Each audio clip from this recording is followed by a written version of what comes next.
Hey everyone, welcome back to another episode of the Consulting Success Podcast. I'm your host, Michael Zapersky, and today I'm very excited to have Mandi Ellefson joining us. Mandi, welcome. Thank you so much for having me, Michael. Yeah, so Mandi, we've known each other for quite some time, and I'm excited to have you on and dig into the work that you guys do and just your kind of experience and journey.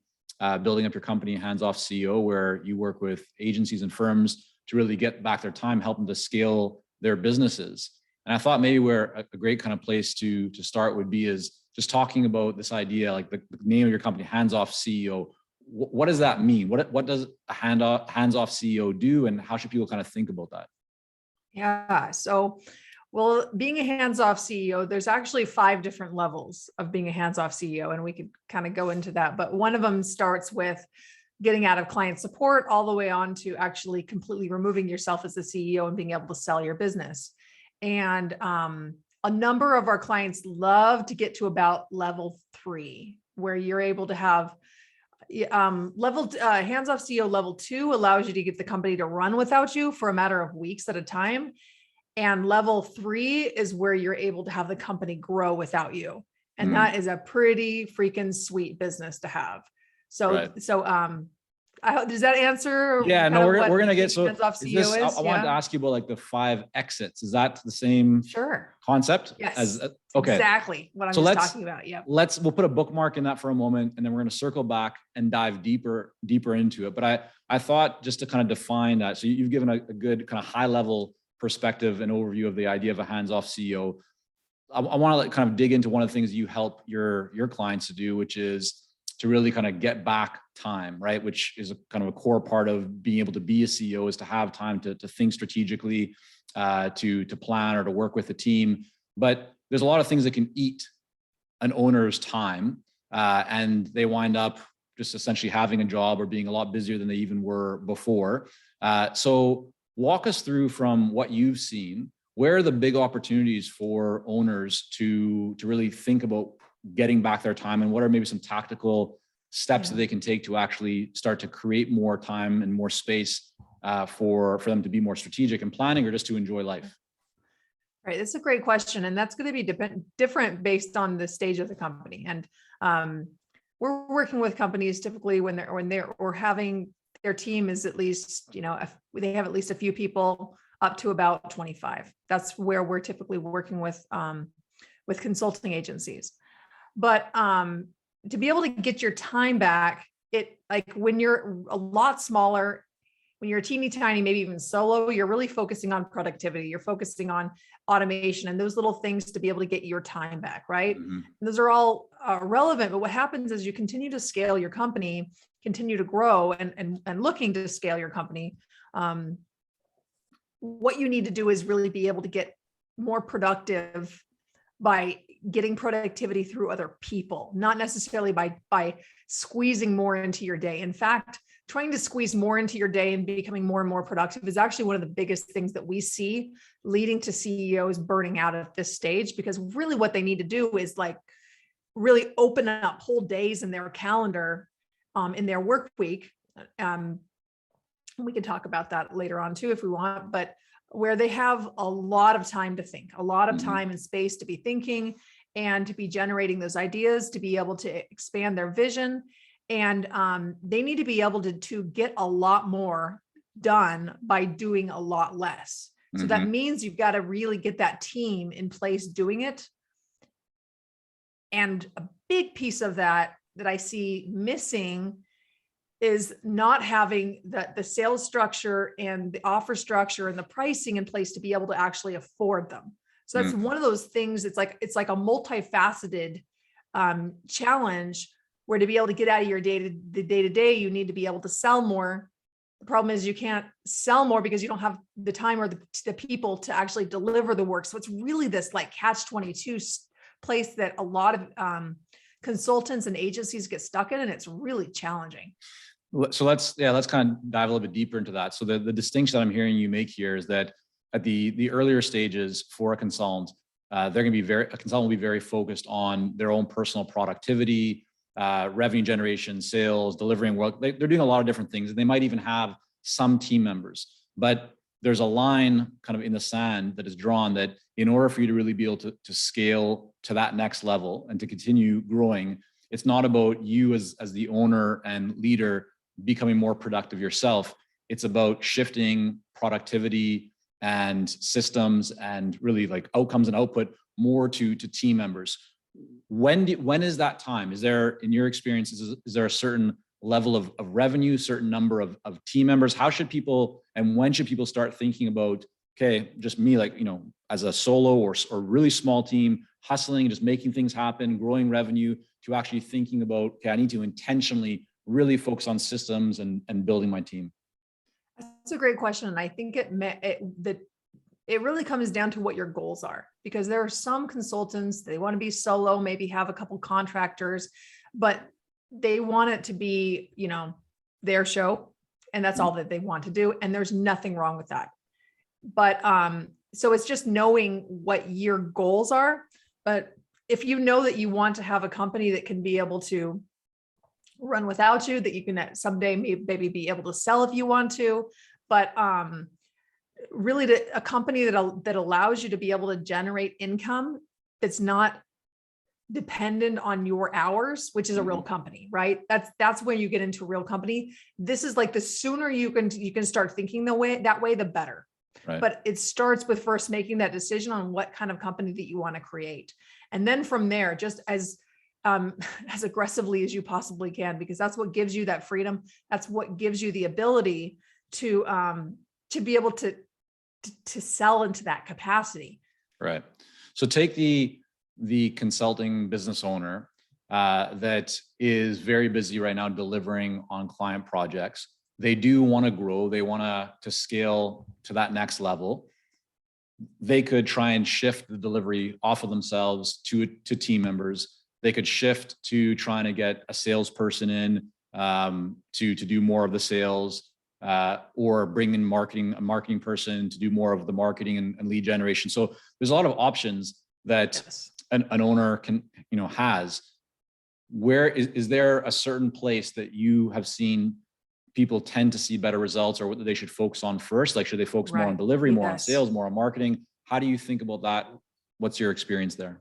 Yeah, I'll definitely go through that, and I'll share a recent example from a client that we'll call Sam. So first of all, delegating out sales, especially when you're dealing with high ticket consulting services, is one of the last things you're going to delegate. It's really hard to get out of it. You're going to delegate out certain pieces of it, but I see way too many consultants try to do that way too early in the game. I'm sure you've seen that too, Michael. And it's like, they're like, this is hard, this is scary, this is really uncomfortable for me, so I'm just going to go ahead and delegate that off to somebody else. And it never works. I've never seen it work before. And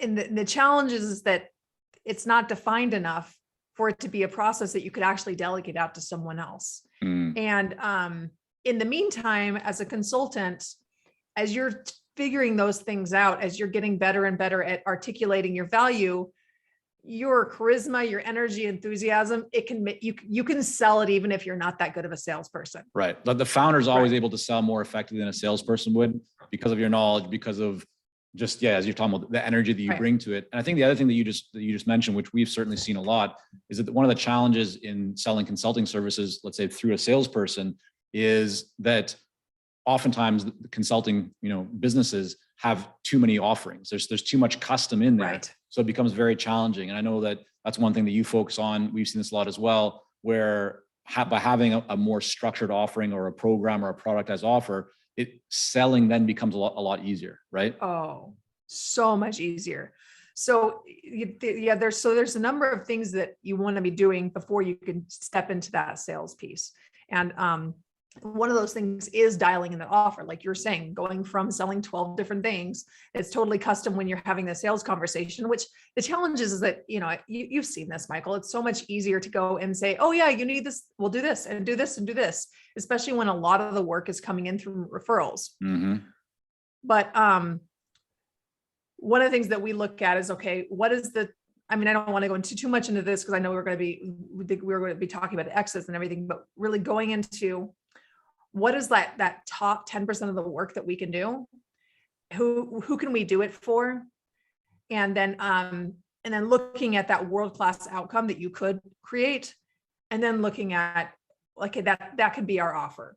Right. And you know, going from, all right, we're selling affiliate marketing consulting to, hey, we add $10 million in 3 years for beauty and skincare brands. Like that's an example of, it's a real world example of one that in a matter of a few weeks doubled their lead flow and also doubled the price point that they were able to sell at. Right. So this is about the power of focus, the power of specialization, focus, the power, right, of going like, yeah, exactly. we can, and we see this all the time as well. It's like you have consultants and firms that think volume. It's like, we need a ton of leads. We need to target hundreds or thousands of people. Yet really what you're talking about, and we've seen this firsthand as well, it's like the focus of knowing who is that real dream client, like the highest value client you can create the most amazing outcome for, and then really focusing your messaging on those people, more personalized touch points, more value. And then because you're doing that and your messaging is for them specifically, they also see you as being kind of that premium provider, and then you can support higher pricing. Exactly. And yeah, and what we have seen from this, and we call it, I like that you said that the power of focus, we call it the power of ones, right? You know, one client type, not one industry, one client type, specifically within the industry. We're getting narrow here, right? Yeah. And then one specific problem, like a painful hair on fire problem, and then one outcome. Okay. Not like clarity, none of this stuff. And when you get really clear on that, we've seen our clients be able to between double and quadruple their fees very consistently doing that. And we've seen it up to 10x even. So I want to go a little bit deeper into this, and then we're going to shift over to the 5 exits. But this is an area that so many people have real trouble and a challenge with, right? So you're saying one client type. How do you guide somebody on, number one, really narrowing in to one client type, and you're saying even beyond saying one industry, so like getting really, really clear about exactly who to target, when they could, like realistically, they could help many different types of clients within one industry or even multiple industries. So what's your thought and kind of mindset around that level of focus? And then just the second thing that I'll put in there is the challenge around problems, because very often consultants, they don't necessarily know what the number one problem is for their clients. Or if they do have ideas, they might have like a list of 3 or 5 or many different problems, and they don't actually know which is the one. So if you don't know what the number one problem is, how should people lead with their messaging and, you know, their outreach and their communications if they're not certain themselves on what that number one problem is? Right, got it. So see, this is a little bit of like an algebra problem, right? So you have the client type, you have the problem, and you have the outcome. Right. And the client type can be an obvious one to look for if there's some really clear focus for a particular consulting agency. Right. Sometimes it's more like, we have been able to add $5 million of growth for companies, but like they're here and here and here and here and here. So like, you kind of have to look at where the strongest point is. That's what we look at when we go through this process. And this is not an easy process, right? I know that's why clients work with you guys. That's definitely one of the reasons why we have, very advanced marketers who come to work with us. I mean, it's a very advanced CEOs who have MBAs. They're not just starting out, right? It's a challenge for everyone. It doesn't matter how many years you've been in the corporate world or how big of a business you've built. Still, like narrowing in when you know that you could serve more, but you know it's going to serve you best to serve fewer. It's a challenge. Well, and here's one of the things is it's first of all getting over that scarcity mindset that like we're letting go of all this opportunity if we focus. So first of all, like, this is not, you don't ever take on clients outside of this. What it is that this is where you're narrow focusing. If you're doing like a very specific campaign, these are your dream ideal clients that you're like very specifically having this offer to, that's like knocking them in the head and they're like, I have to have, this is the only place I can get this. Like, that's what you want to do. And what we have found is that our clients, once they do that and they start getting that kind of response from their market, they're like, and that they're so much more fun to work with and more profitable. They're like, we're not taking on any more of these clients that don't fit outside of this, because it's just crazy for us to utilize our capacity for less profitable clients. but but you still do. It's a transition. So, Mandy, before you move on, sorry to interrupt, yes. I just want to clarify for people to really hopefully help. What I'm hearing you say is that if you're just planning and thinking about this, you're likely going to have all kinds of thoughts and doubts, right? And kind of considerations. But ultimately, when you get out into the marketplace and you start having conversations and you start actually like validating that, yeah, there is a need. There are people that I can help that are interested. That validation, those conversations is what ultimately then gives you the confidence to say, okay, I'm just going to focus a lot more on this and not pay as much attention to all the other things that we could possibly do. Is that correct? Right. Yes. And I think that there's a lot of mistakes that happen in going and trying to do research that without a solid enough plan for it. Because then you're just kind of sitting there, well, what do you guys want? And it's kind of like, we didn't know we wanted an iPhone, right? Mm-hmm. We didn't even know it was possible. You've got to imagine up these things for your clients because they're looking for you to have a much bigger vision. And when you have a way, way bigger vision for the outcome that they can have in their business, that's when you have completely eliminated all of your competition. Right. Because you can show that you can be able to generate outcomes for them. So anyway, you have a little bit of an idea going in, or a lot of an idea. I mean, we like to have, that we add $10 million in 3 years for beauty and skincare brands. Like that was the outcome statement that they had. They started changing their marketing to the things that they were already doing. Immediately they got traction from it. But if you just sit around and have all these conversations, sure, you can do that, but it's like kind of an earlier stage business. Like when you're first starting out, that might be what you're doing. But if you can actually bring the market something that you have a pretty good idea, you have a good hypothesis based on what you've seen, then you're seen as the expert. Then they're like, yes, we want to have this, right? So, and then the other side of it, you're asking like, how do you know the problem? Well, I like solving expensive problems. I go for where the money is at, right? Because that's what is going to be what makes them motivated to be able to invest. Even if the solution that you're solving is, the problem that you're solving is harder to quantify with money.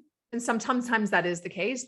But like, for example, some of our clients have been in the operations space. And it's harder to quantify that, right? But when you actually do break it down and quantify and help them see how much profit that they're going to be able to saving, how much extra capacity that's increased, how much more growth that they can have from this. When you can break that down, now you're selling money. Mm-hmm. People like buying money. Mm-hmm.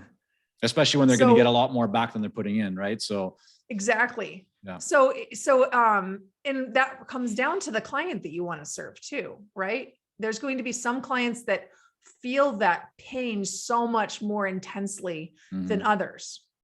And there's some that even if they could feel it the same intensity of pain, there's some that it's $1 million problem for, a $10 million problem for. There's some that it is a $100,000 problem for. Sure. Which one are you going to get paid for more? Yeah. And then also, which is the gap? What is like that sweet spot where you want to do it too? Because like where you want to serve, it's aligned with your mission. That's the other aspect of it. And when you've seen people who have a hypothesis about what their offer is going to, an offer that will resonate or a problem they believe the market has, and they go out and it doesn't resonate or they don't get the traction they would hope for right away.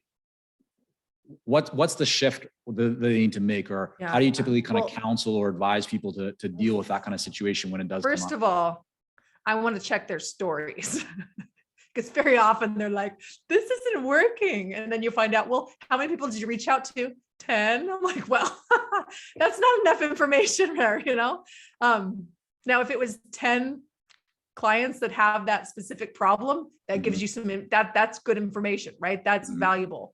But if it's 10 cold people that you have no idea who you are, that never responded, just like, no, you got to run the numbers here. So that's the first thing I would look at.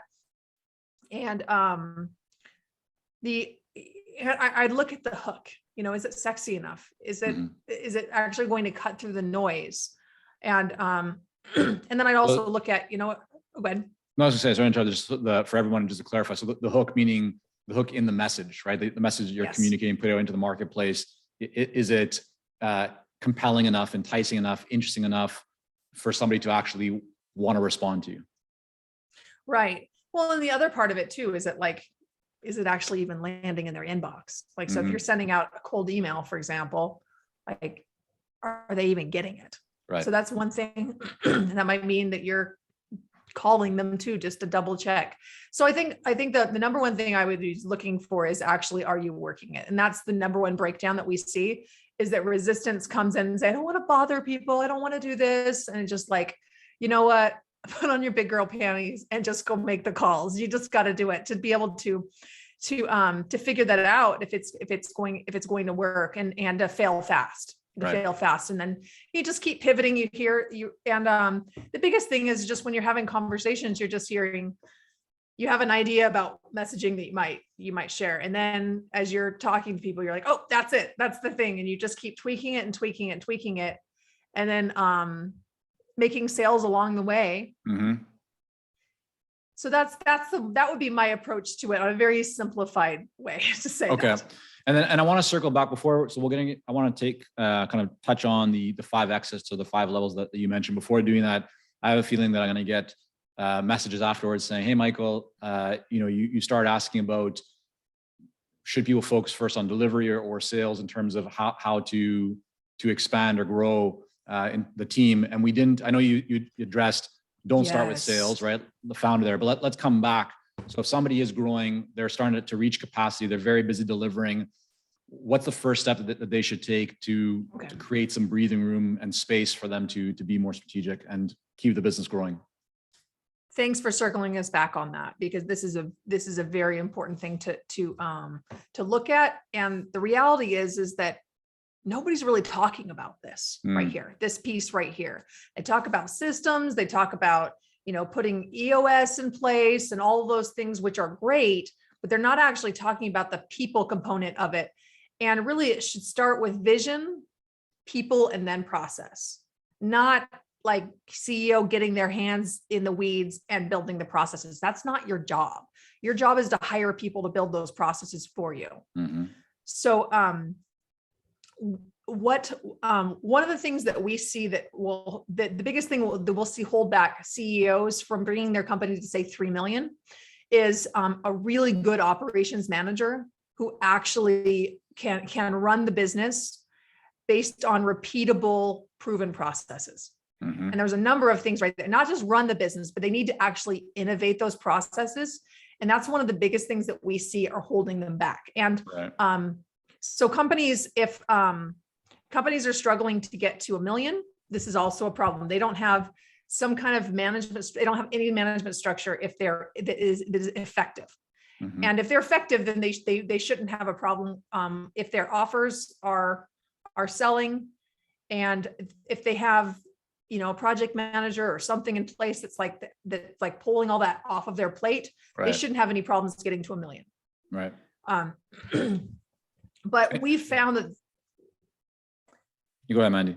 Yeah, and we found that there's 5 expectations of a really exceptional operations manager, and I just shared one of them. But the reality is that we see even a lot of companies, even moving up into the 8 figures, that don't even have that their COO doesn't even provide this. So what's the real role of that ideal operations manager? So if we envision the consulting firm where the founder is still doing all the sales, they're very involved in marketing, they maybe have a couple of people that are helping with delivery or admin or social media. That ideal operations person, what is the role that they really play? What should people be kind of looking for and thinking about if they're to bring that kind of person on? Okay. So first of all, and this kind of gets into the exits a little bit, we're kind of like morphing over things, but let's do it. The first thing, you want to get out of is account management. So that's the client communication, the client support role. That's going to be the easiest thing for you to get out of. The systems and structures around that are like pretty simple and straightforward. And it doesn't require a lot of strategy to be able to outsource that role. And the thing is a really good EA would be able to take care of that very well. And that's one of the, so so training someone up to be able to interface with your clients, that's going to be that will free up at the very least 10 hours, but we find it frees up about 20 hours per week for a lot of consulting agency CEOs who are stuck in that. So that's the first one. That's exit one. Okay. Now, these build on each other too, because the exit two is operations management. So the operations management can also be that person who is the client support. So you can actually, so what we actually do in our operations academy is a piece of our Scale to Freedom program that we train and develop the operations leaders to really grow into a really solid operations manager. And then for more of the senior level people, we're actually helping them grow into a COO or a VP of operations. And so that's exit two, to be able to step into that operations manager role. So just to make a distinction, so kind of exit one could be like an executive assistant or some kind of an assistant, and really their main function is to take some of the project management or some of the communications around delivery away from the CEO, away from the founder, and handle that. Now freeing up the founder to just have more time for strategy, planning, all that kind of stuff. And then exit two is potentially that same person, but getting more involved in overall operations of the business, or it could be a different person. It depends on how senior level this person is. Okay. And I want to make a clear distinction. Exit one is not just an executive assistant. An executive assistant is just going to, they're going to be scheduling and taking things off of your plate, certainly a very important role. But I was just saying that a client support project management type of person could be trained and developed from the level of a really good EA. Right. And in fact, that's our favorite way of doing it, is training and developing someone who has great skills instead of trying to hire someone who has to, then you have to go and train out all these bad habits that they have. Got you. So okay. So exit then two is more operations. Yep. Yeah. So exit two is in the operations management. And this is where they're really getting into the manager level stuff. And so there's 5 expectations of this. So like 5 aspects of this role that to get it right. And I already mentioned one of them is leading the team in building repeatable systems to profitably run the company. So there's a few different aspects of that, like to profitably run the company, right? Repeatable systems, right? The worst thing to have is a manager who's running your business and the business now being dependent on someone else besides you. That really sucks. I've been there before. I think many of us have, and it's hard, right?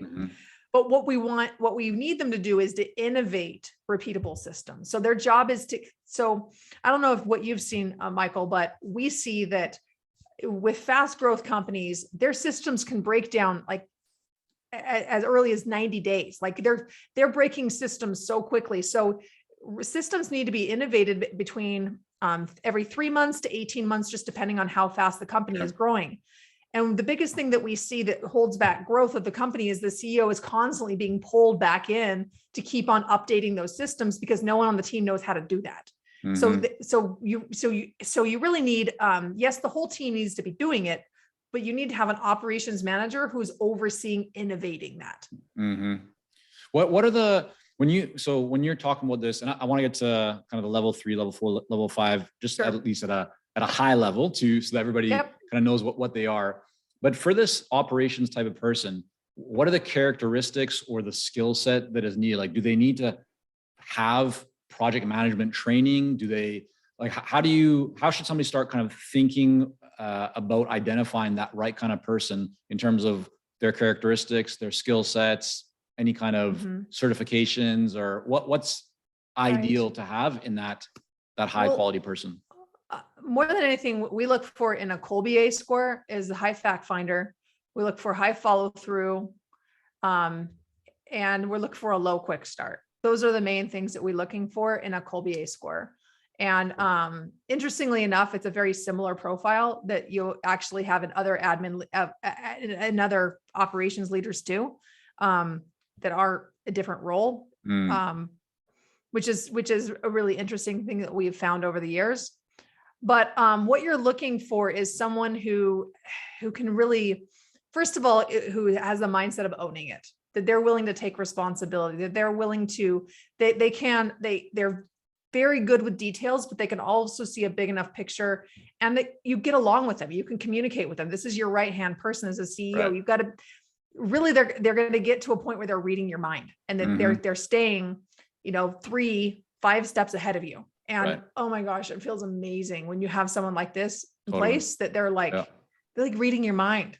So, Mandi, you mentioned the Colby A, and for those who aren't familiar, right, Yes. this is an assessment that you can take through the Colby Corporation. They have a lot of different types of assessments, but this is called Colby A. You talked about the fact finder, so like very detail oriented, follow through. So they're not just going to start something and not finish it. They're going to make sure they get stuff done. So you said high in both those, but you said low in quick start. Why low in quick start? Because if they're high in quick start, they're going to be like breaking things left and right.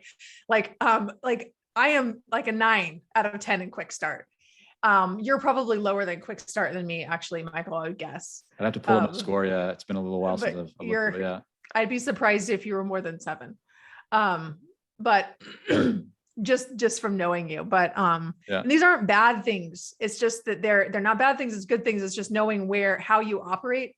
And you don't want someone who's high in quick start. They're going to like jump into action really fast, and they might not think through all the things before doing it. And that's what makes like a lot of entrepreneurs very high quick start. Right. And it's what makes us be able to like get things off the ground. Right. But you don't want someone who's too low and who's like 1. That's going to be somebody who's just not, they're going to get so stuck in the details, they won't get anything off the ground. But you need to have the balance there.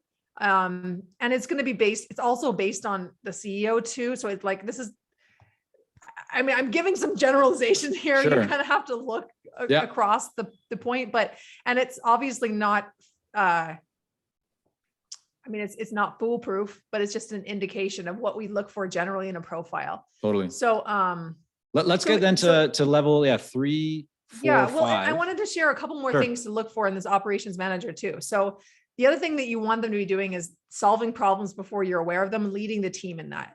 Their job is to take your vision and turn it into reality, not bring their own vision, but they need to take your vision, really buy into it, and then communicate it to the team, and then really manage the team. Their job is to continually looking for ways to increase client quality and be looking for ways to improve profits. And when you have this person in place, that's what allows you to let go of these things. And I was sharing with you, I was going to share a story about, because you're asking, getting out of delivery versus getting out of sales, and how I've seen in the real world recently with one of our clients. I'll call her Sam. And, she had already hired a salesperson. Like, otherwise I would not have recommended that she hired a salesperson, but she already had a salesperson on the team. So I'm like, you know what, we'll work with this. And she had an operations manager, but like they were not performing. So she had to let them go. And, we helped her get in place a really good operations manager. And this person's really starting to be hitting these 5 points, these 5 expectations. And it's been incredible what she's been able to do. She's been able to bring in 6 new sales over the past month. And that's not even counting the month before. It was just like, she's been able to absolutely crush her sales goals because she has that person to rely on who's actually delivering the client services. And she knows that they have capacity for sales. She knows that the clients are being served well. And yes, she has a salesperson there who's supporting her to do some of the menial tasks. But what she's found is that this person, even though they have all this experience, has just not been able to close sales without her. And so she's been able to really put him in place where he can be able to generate leads, but she's been able to he's lining them up, she's knocking them down. And that's what makes a huge, huge difference. Awesome. In the growth. Yeah. So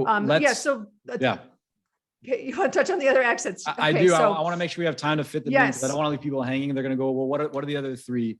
So all right, walk us through. We now talked we about get into exit 1, exit 2. Tell us about exit 3, 4, and 5. So exit 3, we're getting into the sales piece, right?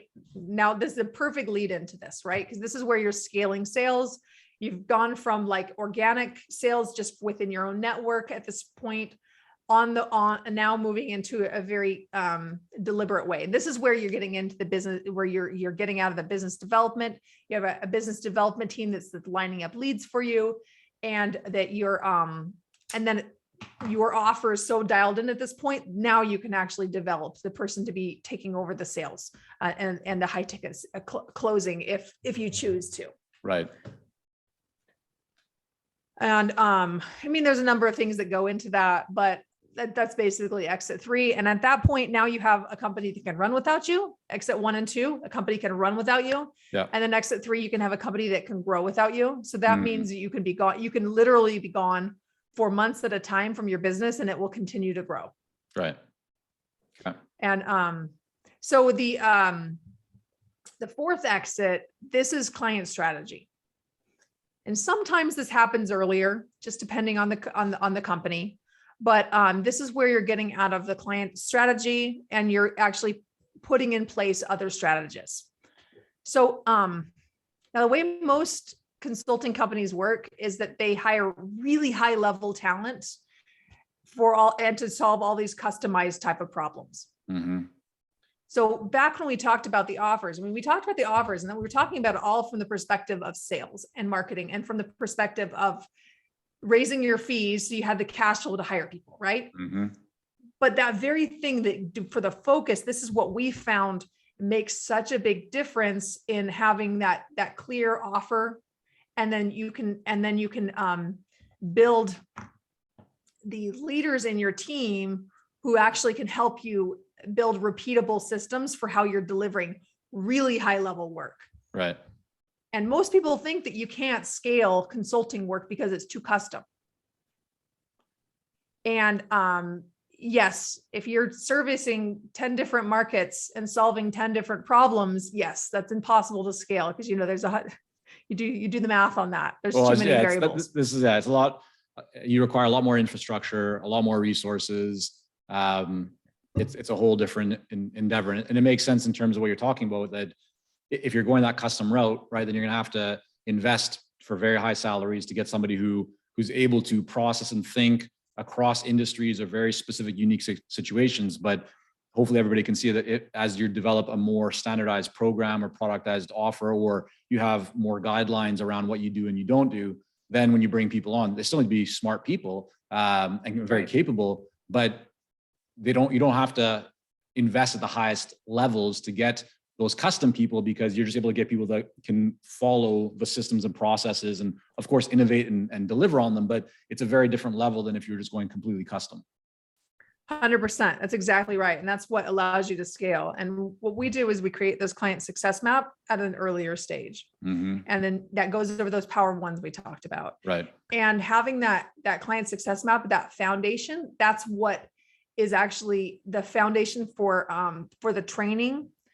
And then you can also bring in really high level experts that can help you build out those systems. And that's actually what we've done at Hands Off CEO. Our operations academy is completely run by another advisor who is exceptional at training operations managers, is way better than I am at it. And he's built out whole curriculum, and that, he has an MBA, he has all of his expertise in that. Mm-hmm. And then he is training and developing other people that are supporting that as well. Right. So that's what allows you to be able to build in that scale and build in that high touch point with your clients as well, without having to just have really high level people with all of your clients. Because the problem is that really high level people as well, they want to do things their own way. Mm-hmm. And it's really difficult to manage quality. So it's more than anything, it's a quality issue. So anyway, that's that exit 4, getting out of client strategy. And then exit 5, this is in executive leadership. And not all of our clients ever even want to get to exit 5. But by the time you're at exit 4, you actually have a pretty sellable company. Mm-hmm. But at exit 5, this is where you can actually put in place another CEO, and actually you could step completely back and just be an investor in your company. Right. And that's an extremely sellable company there. And we've had clients who have done that. We've had clients who have taken their COO and actually promoted them to the CEO. And completely out of their business. Now it's just an investment for them, and they get to be involved in it to whatever level they want. We've had other clients who've been able to sell their companies, and then they take the same thing they've learned from this whole process, and they've got like 10 other hands-off CEO companies that they're running. And it's incredible to see what you can do and stack on. And sometimes that's like keeping the company you have, but then acquiring other companies too. We call it hands-off CEO ecosystems. So yeah, those are the 5 exits there. Those are the 5 exits. And getting to exit 3 will be about where you can get to $100,000 a month in profits. Exit 1, exit 2, you get to $100,000 a month in sales. Even exit 1. One of the things that I see though, Michael, is that a lot of consulting companies will skip steps early on in exit 1, especially in exit 2, those 2 exits, and they miss a couple steps, even if they're further along and trying to get at exit 4. And then those foundation, it makes everything just kind of crumble apart, even if the company is successful already, but skipping those steps is what makes the CEO continue to be stuck in the day-to-day, and it really stalls the growth. Mandi, I love how you've broken that down. I think it's a really powerful kind of path and series of steps for people to work through and think through, very kind of logical progression. Before, I want to make sure that we'll make sure that people can learn more about everything that you guys have going on at Hands Off CEO, and we'll link to that in the show notes and all that good stuff. But before we wrap up, I want to make sure I can ask you a couple of quick questions that I like to ask all guests if I possibly can. So the first one is, you're building your company, you have your team, you have a lot going on. What are 1 or 2 things that you do on a regular daily basis? Maybe it's kind of a habit or routine that you feel leads to your productivity, to your higher levels of performance or clarity, or just being able to be successful. On a daily basis. Yeah. On a daily basis, planning my day, being proactive about planning my day. When do you plan your day? And if I'm really on the ball, the night before. Okay. Yeah. If not the morning of, yeah. No, but a lot of my planning actually will happen like on Sunday evening, where I'll look at the week ahead, and then I'll like be planning out what are some of the things I need to have done on individual days. So the planning, meditating is also something that's really been helpful for me to be able to kind of help me be, maintain a real consistency and just like overcome the head trash or whatever things that just you got to deal with in the world, and like when do you meditate typically, and for how long? Typically in the morning. I used to meditate an hour a day, and I kind of fell off the wagon on that recently. So I need to get back up to that. Is that an hour, like a chunk of 1 hour, or do you do it a couple times? A chunk of 1 hour, but if I can't do that, maybe I'll like break it up into 2 different times, the morning and the night. But it makes a huge difference to do it in the morning. But I didn't mention this one. The number 1 thing, exercise every single day except for Sunday. I might do